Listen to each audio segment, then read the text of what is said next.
Yang ketiga itu Komando Tertinggi Retooling Aparat Revolusi.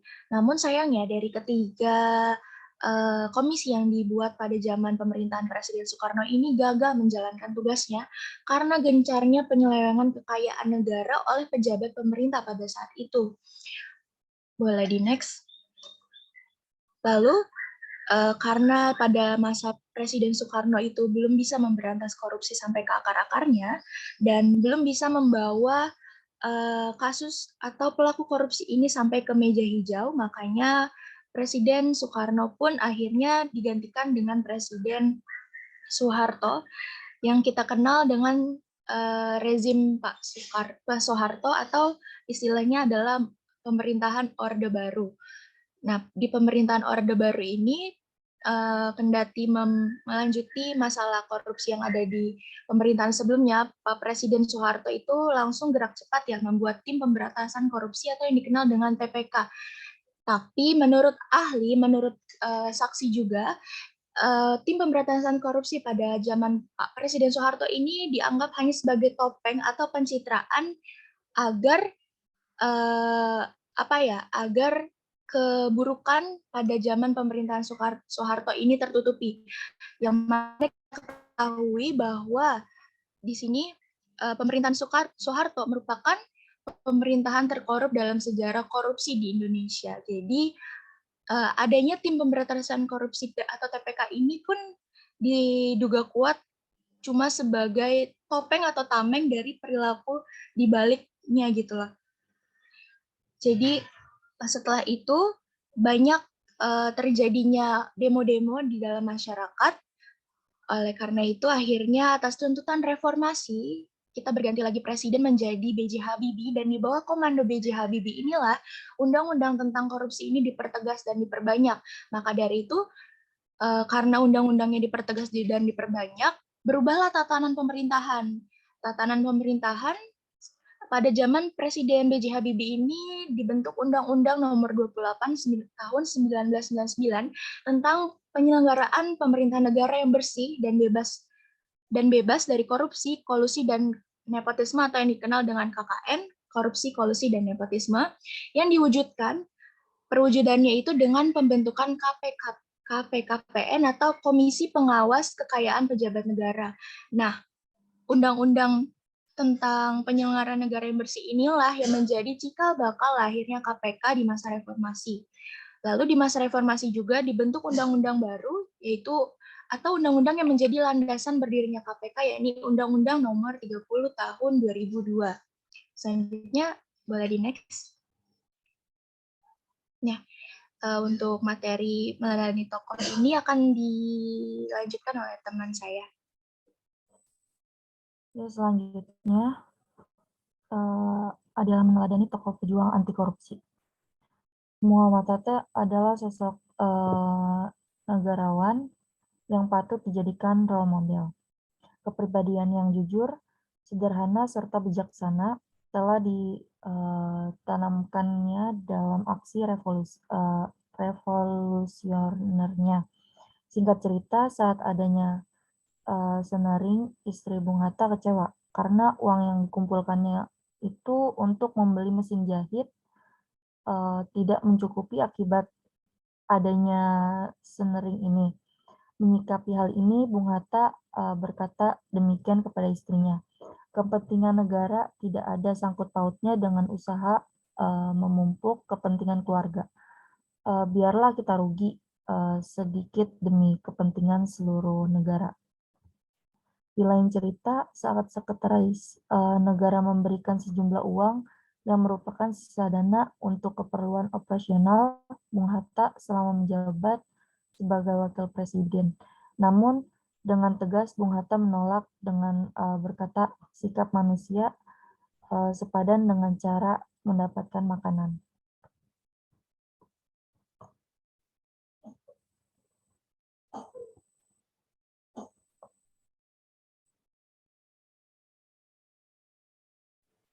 Ya, baik.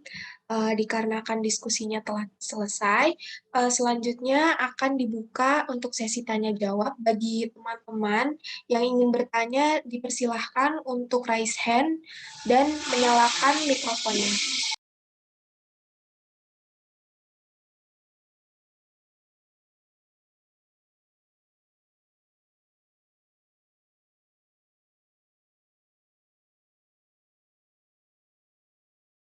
Silakan ya, waktunya dimanfaatkan dengan baik karena sebentar lagi udah mau selesai ya. Silakan siapa aja yang mau bertanya, apakah sudah paham semua? Kalau misalnya udah paham, Ibu yang akan bertanya nih.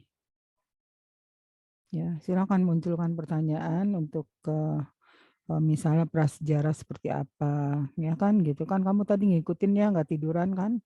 Nah, sekarang coba. Atau kamu udah setuju kalau dia dapat 4 telak. Karena kalau dari aspek presentasi udah bagus ya nilainya, cuman penguasaan materi sekarang ya. Nah, ini perlu pertanyaan dari Anda. Silakan. Ya, baik. Untuk Rizky Diana dipersilahkan untuk menyalakan mikrofonnya. Baik, terima kasih moderator. Saya Rizky, izin bertanya. Menurut pandangan kelompok sebagai mahasiswa kesehatan, apa sih dampak korupsi terhadap pelayanan kesehatan? Terima kasih. Oke, lanjut. Ya, selanjutnya untuk Safra Nurusita dipersilahkan untuk menyalakan mic-nya. Baik, terima kasih moderator. Perkenalkan saya Safra Nurusita. Saya ingin bertanya, kenapa sistem kultur sel yang artinya pembudayaan malah disebut menjadi sistem tanah paksa yang menindas bumi? Terima kasih.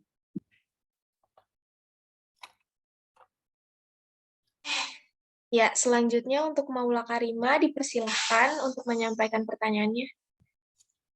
Ya, terima kasih moderator. Sebelumnya saya meminta maaf dulu karena mungkin muka saya nggak kelihatan karena ini nggak tahu kameranya kenapa. Nanti saya coba keluar dulu untuk biar kelihatan. Ya, izin untuk pertanyaan saya itu dilihat dari sejarahnya nih, yang tadi udah dipaparin sama kelompok. Itu kita bisa lihat ya, di situ ada beberapa presiden yang mengeluarkan semacam UU anti korupsi ataupun membentuk organisasi atau lembaga anti korupsi sebagai prioritas agenda politik dari presiden tersebut. Nah, menurut kelompok ini mengapa dengan segala banyaknya upaya dari presiden tersebut itu masih saja terjadi korupsi dan malah semakin kesini semakin banyak gitu terjadinya korupsi-korupsi di kalangan para pejabat. Itu mengapa? Boleh dijawab oleh kelompok tentang pendapatnya. Terima kasih. Ya, baik. Lalu untuk yang terakhir, Salwa Putri dipersilahkan untuk menyampaikan pertanyaannya. Ya, terima kasih moderator atas kesempatan yang diberikan. Tadi kan sudah dijelaskan ya sama kelompok bahwa kalau korupsi ini sudah terjadi dari zaman pra kemerdekaan dari awal kerajaan yang biasa disebut dengan budaya korupsi ya. Karena mungkin memang korupsi ini merupakan bisa disebut menjadi habit seorang manusia. Lalu yang ingin saya tanyakan, menurut kelompok sendiri, apakah yang disebut habit korupsi ini sebenarnya bisa dihilangkan dari sewaktu masih kecil atau memang tidak bisa dihilangkan karena memang sifat manusia, tetapi untuk mensiasatinya diarahkan. Lalu jika memang diarahkan, peran lingkungan ataupun orang tua itu bagaimana? Mungkin seperti itu, terima kasih. Ya, baik. Bagus ya pertanyaannya. Ya, silakan. Ya, baik. Terima kasih banyak kepada teman-teman yang sudah menyampaikan pertanyaannya. Selanjutnya, pertanyaannya akan dijawab oleh tim kelompok 1. Untuk tim dari kelompok 1 yang sudah bersedia untuk menjawab salah satu pertanyaannya, dipersilakan untuk menyampaikan jawabannya.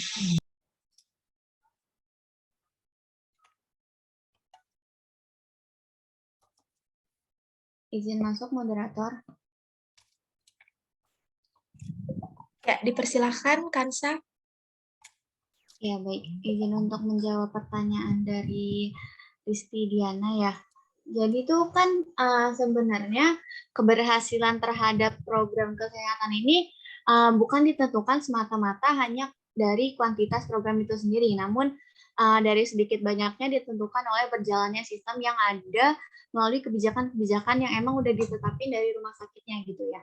Terus dari sistem manajemen rumah sakit ini juga diharapkan untuk pengelolaannya kan pasti udah lebih baik untuk pengelolaan yang lebih baiknya ini sulit untuk dicapainya. Nah, terus apabila korupsi ini terjadi di berbagai level, maka biasanya ini tuh bakal mengakibatkan yang pertama, organisasi rumah sakit ini bisa menjadi sebuah lembaga yang mempunyai sisi bayangan yang semakin gelap. Terus yang kedua, ilmu manajemen yang diajarkan di pendidikan tinggi ini menjadi nggak relevan, menjadi kayak istilahnya kayak percuma gitu lah.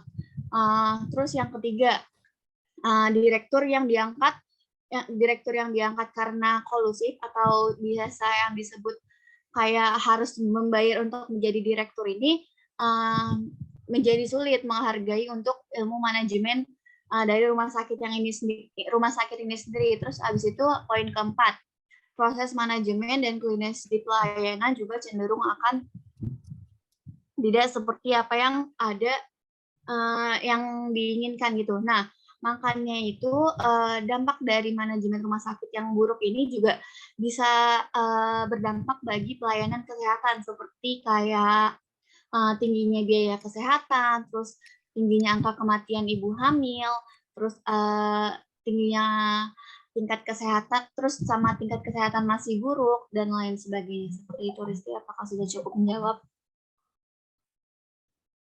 Iya, sudah cukup. Terima kasih. Ya, bagus ya penjelasannya. Berarti Anda menyimak dengan baik ya, dan Anda belajar dengan baik. Oke, silakan lanjutkan. Izin masuk, moderator. Ya, Bismillah Hanifah, dipersilahkan. Ya, sebelumnya saya Bismil dari kelompok 1, saya akan menjawab pertanyaan dari Safa, yaitu kenapa sistem kultur stel-sel yang artinya sistem pembudayaan malah menjadi sistem tanam paksa yang menindas di bumi. Sebelum saya jawab, saya mau minta tolong ke Angel untuk share screen PPT-nya ke bagian kemerdekaan.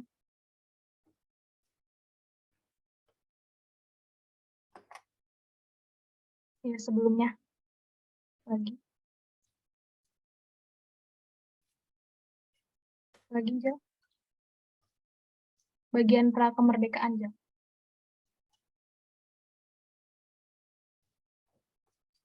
lagi. Poin pertama halaman kedua.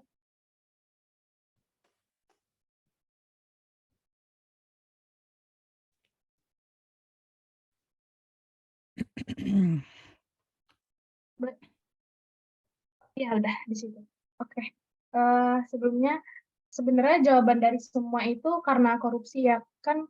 Si kultur stel-sel ini ditetapkan oleh Gubernur Belanda. Gubernur Belanda bekerja sama dengan bangsawan kita untuk apa ya, ibaratnya meminta pajak gitu ke rakyat kita. Padahal dari pelaksanaan kultur stel-sel ini, tanah yang digunakan seperlimanya itu diminta dari Belanda ke kita untuk ditanami komoditas ekspor. Padahal itu kan tanah milik kita ya. Nah, selanjutnya tanamannya itu hasil dari tanaman itu diambil oleh pihak Belanda. Nanti jika ada kerugian atau gagal panen, itu kita yang denda. Padahal itu kan tanah milik kita gitu ya. Makanya disebut kultur stel-sel ini jadi sistem tanam paksa dan beberapa buku juga mengganti dari kultur stel-sel menjadi duang stel-sel. Itu artinya tanam paksa dikarenakan rakyat kita setuju nih, bangsawan-bangsawan kita setuju sama pemerintahan Belanda karena mereka mendapatkan keuntungan juga dari adanya kultur stel-sel ini. Begitu, Safra, apakah terjawab? Sudah terjawab, Bismillah. Terima kasih. Cukup paham ya. Jadi apa-apanya Padan itu punya kita sendiri, tapi apa namanya, pajak segala macam, gagal panen ya. Nah, itu kan sama aja kayak apa namanya, kerja rodi ya. Padahal orang tanah-tanah kita sendiri, kenapa kalau gagal kita membayar ke pemerintah ya gitu. Nah, itu yang dikatakan kultur sel-sel pada zaman Belanda itu. Oke. Nah, lanjut. Jadi zaman dulu juga udah ada yang namanya istilah korupsi ya gitu.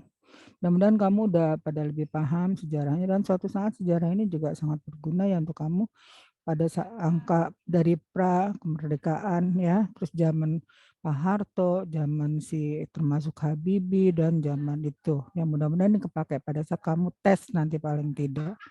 Oke, lanjut. Bagus ya. Waktunya tinggal 2 menit nih, masih berapa pertanyaan? Halo? Masih 2 pertanyaan, Ibu. Ini Ya, saya silakan. izin menjawab pertanyaan Maula ya, Ibu. Ya, Dari silakan. sejarahnya bisa dilihat ada beberapa presiden yang mengeluarkan undang-undang anti korupsi atau membentuk organisasi atau lembaga anti korupsi sebagai prioritas agenda politik. Menurut kelompok, mengapa dengan segala banyaknya upaya tersebut masih terjadi korupsi dan malah makin marak korupsi ini terjadi? Sebenarnya ini sifat asli manusia itu kan dia merasa kurang puas terus ya, terus juga bahasa kasarnya rakus manusia itu tamak. Tapi sifat ini itu bisa ditahan atau dikontrol dalam diri kita.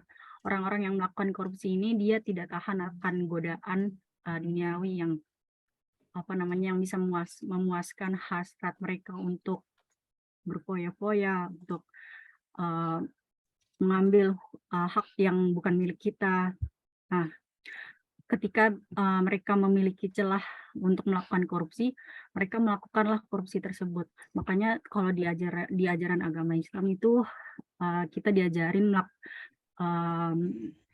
ilmu adab dulu, terlebih dahulu ilmu. Jadi kita harus tahu dulu nih adab dalam berilmu. Ketika kita menjadi, misalnya ketika kita menjadi pejabat, pejabat itu kan harusnya kita tidak boleh merampas yang bukan hak milik kita. Makanya sebelum sebelum bertindak bertindak lebih jauh gitu, karena kita posisinya tinggi gitu menjadi pejabat. Jadi kita harus belajar adab terlebih dahulu sebelum melakukan sebelum belajar ilmu gitu terlebih dahulu. Seperti itu. Apa terjawab? Ya. Oke, lanjut dulu. Satu lagi apa? Ya izin Ibu, pertanyaan dari Salwa.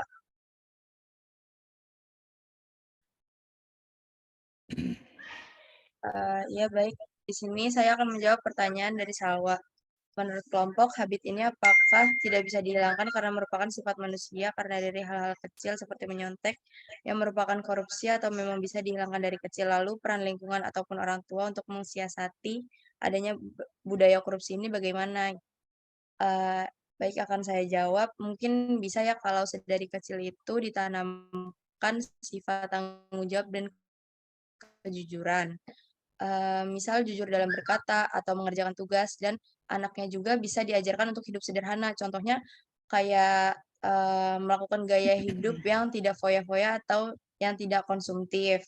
Terus kita juga bisa menanamkan moral yang baik dari kecil bahwa mengambil hak yang bukan milik kita itu ada hukumannya di dunia maupun di akhirat. Bagaimana Salwa? Apakah Ya, izin menanggapi jawaban dari kelompok, berarti untuk habit untuk korupsi ini memang bisa dihilangkan ya dari kecil. Dan jika dari kecil itu bisa dibentuk, ada jaminan ke depannya itu tidak akan melakukan korupsi, begitu ya? Ya. Ya, betul. Ya, langsung aja Ibu ambil alih ya. Jadi iya, ya pertama itu adalah dari diri kamu dulu sendiri. Ya, dari diri kamu sendiri dalam satu keluarga.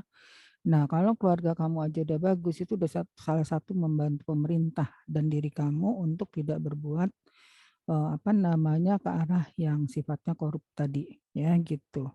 Nah, kalau kamu aja udah, berarti kamu bisa berbicara dengan orang lain untuk memperbaiki orang lain. Nah, udah masuk 2 keluarga sampai orang lain itu bisa lagi yang lain, tapi tidak semudah itu ya. Termasuk di dalamnya adalah ilmu agama yang kita pahami ya. Terus bisa nggak dia mampu menerapkan itu? Itu semua kembali benar kepada oleh teman kamu dikatakan nafsu ya gitu. Udah punya mobil 1 mau 2, maunya 3 ya. Kalau caranya halal nggak apa-apa, tapi kalau caranya ngambil hak orang lain itu yang tidak boleh. Nah, paling tidak Ibu berharap sudah mempunyai keinginan untuk menjadi manusia yang tidak korup dari sekarang. Kalau misal 1 kelas saja udah bisa, berarti nanti bisa dibayangkan pejabat apa yang akan muncul di masa akan datang insya Allah. Ya kan gitu. Paham ya? Jadi tujuan kita mempelajari ini, kita lihat emang dari dulu ada, tapi tidak menutup kemungkinan ke depannya tidak ada. Ya kan gitu. Oke? Paham sampai sini? Mudah-mudahan paham ya, makanya Ibu bilang yang berbicara adalah kolbu kita, hati kita. Ya kembali kita mau yang mana, karena ada 3 tujuan hidup kita, ya kan gitu. Pertama untuk apa kita dilahirkan, ya kan gitu. Terus untuk mencapai itu semua bagaimana. Terus tujuan akhir kita dari hidup itu apa? Masuk surga kan. Nah, bagaimana cara untuk masuk surga itu? Itu salah satunya adalah adab kita di dalam kehidupan, ya kan, termasuk tadi rezeki yang kita dapatkan itu halal atau tidak. Terus makanan yang kita konsumsi boleh beli itu halal atau tidak. Makanya dianjurkan untuk masak sendiri, yaitu tadi untuk lebih mengetahui kehalalan dan ketidakhalalannya, ya gitu. Paham ya? Karena jangan salah, dari makanan yang kita makan tidak halal itu bisa membuat kelakuan kita pun nggak benar, ya gitu. Dan tampilan muka kita juga jadi berantakan ya. Semua kembali kepada kita lagi. Jadi biarin kamu tempelin itu bedak banyak-banyak, tapi kalau misalnya kelakuan kita belum benar, kayaknya nggak akan kelihatan cantik ya gitu. Kamu boleh ingat kata-kata Ibu dan kamu boleh buktikan ya gitu untuk diri kamu sendiri. Baik, sudah paham seluruhnya, bagus ya untuk baik dari audiensnya maupun dari penyajinya ya. Mudah-mudahan ini berjalan terus dan selalu ada kritisasi dari teman kamu sendiri, dan jangan ada punya perasaan apa-apa. Oleh karena itu siapkan bahan presentasi itu sebaik mungkin ya gitu. Oke, saya kembalikan ke moderator. Gimana ya, ke penyaji mungkin nanti kembalikan ke moderator habis supaya kita bisa tutup, takut ada yang mau mulai lagi ya. Yuk. Iya, baik Ibu, terima kasih banyak atas penjelasannya. Saya izin menyampaikan kesimpulan dari diskusi kami kelompok 1. Kesimpulannya yaitu bahwa budaya korupsi sudah ada di zaman dahulu dan sudah banyak lembaga yang memberantas korupsi yang didirikan oleh negara, namun dari sekian banyaknya lembaga yang ada hanya tersisa 1 lembaga pemberantas korupsi yang sekarang dikenal oleh KPK berdasarkan Undang-Undang Nomor 30 tahun 2002. KPK merupakan lembaga yang bersifat independen dan kinerjanya sampai sekarang diakui telah menangkap banyak pejabat korupsi. Semoga kita semua bisa tetap menjadi orang yang amanah dan sedikit demi sedikit bisa mengurangi budaya korupsi ini.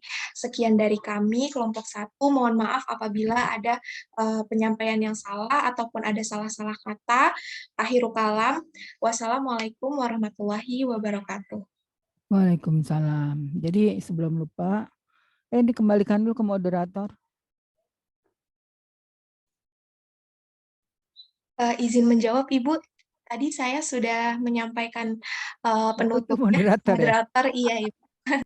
Maaf ya, pantesan ya saya bilang. Ibu ingetnya pas kamu udah nyimpulin, oh berarti moderator. Ya baik ya, alhamdulillah ya kita udah selesai, dan kita kasih aplaus dulu ya untuk teman kamu hanya dalam jangka waktu 1 hari ya. Nah, kamu bisa merumuskan dan membuat ringkas itu semua ya, dan kayaknya sih udah paham ya gitu. Baik, itu 10 soal ya dari Ibu, jangan lupa ya. Jadi jangan sampai nanti nggak dipelajari ya. Nah, itu kan bisa meningkatkan nilai Anda. Terus yang kedua, jangan lupa makalah sama PPT-nya masuk langsung, dan udah nggak PPT-nya udah bagus tadi Bu lihat ya, jadi nggak usah diperbaiki lagi. Nah, tinggal makalahnya tolong dimasukkan segera. Nah, absen jangan lupa ya. Nah, untuk ibu yang lain, tim yang lain juga jangan lupa absennya. Dan tolong diingatkan Ibu Tin bahwa Ibu Tin besok akan masuk ya gitu. Baik, sampai sini mohon maaf kalau tidak ada yang mau ditanyakan kembali ya atau klarifikasi kembali. Ada yang mau diklarifikasi lagi enggak? Ibu Kalau izin. Iya, silakan. Ya, Ibu, sebelumnya terima kasih. Saya Hilda, Sipen PBAK, Ibu. Sebelumnya saya izin untuk menanyakan perihal RPS, Ibu, apakah sudah Ya, dapat kami terima, Ibu? nanti Ibu kirim ke Anda ya. Ini Ibu tadi baru finishing tadi pagi, masih bingung ini yang cocok membawakan siapa, ininya siapa. Karena ini kamu baru dari yang lain-lain tuh baru ya gitu, banyakan barunya. Oke. Nanti Ibu kirim ke kamu ya gitu, ke Sipen. Jadi nanti tinggal baca, itu emang jadwal teori ya. Kalau prakteknya jelas kamu harus membuat rancangan untuk penyuluhan, kemudian membuat alat penyuluhan dan membuat bahan penyuluhan ya gitu. Ada 3 yang outputnya yang akan dikeluarkan. Jadi beda dengan dulu. Kita tidak analisis kasus, sudah disepakati untuk bagaimana model-model penyuluhan. Cuman nanti kita mau nanya sama KPK dulu bahan penyuluhan yang biasanya akan dibuat itu seperti apa ya gitu. Jadi kita harus mencantol ke sana. Oke, supaya bisa digunakan juga kalau misalnya direktorat minta, saya tinggal ngasih hasil kerja kamu, ya gitu. Baik, cukup jelas ya Hilda, ya. Sekali lagi untuk seluruhnya, mohon maaf kalau ada hal yang kurang berkenan, ya. Semoga sukses selalu dan tetap semangat dan tetap menjaga kritikannya untuk ke arah lebih penyempurnaan, ya gitu. Assalamualaikum warahmatullahi wabarakatuh. Selamat pagi. Waalaikumsalam warahmatullahi wabarakatuh. Izin lab ya. Ya. Terima kasih, Bu. Terima kasih banyak, Ibu. Ya. Udah SS ya? Udah. Pakai SS nggak? Iya, Ibu izin jawab sudah di SS. Oh ya, makasih ya. Ya.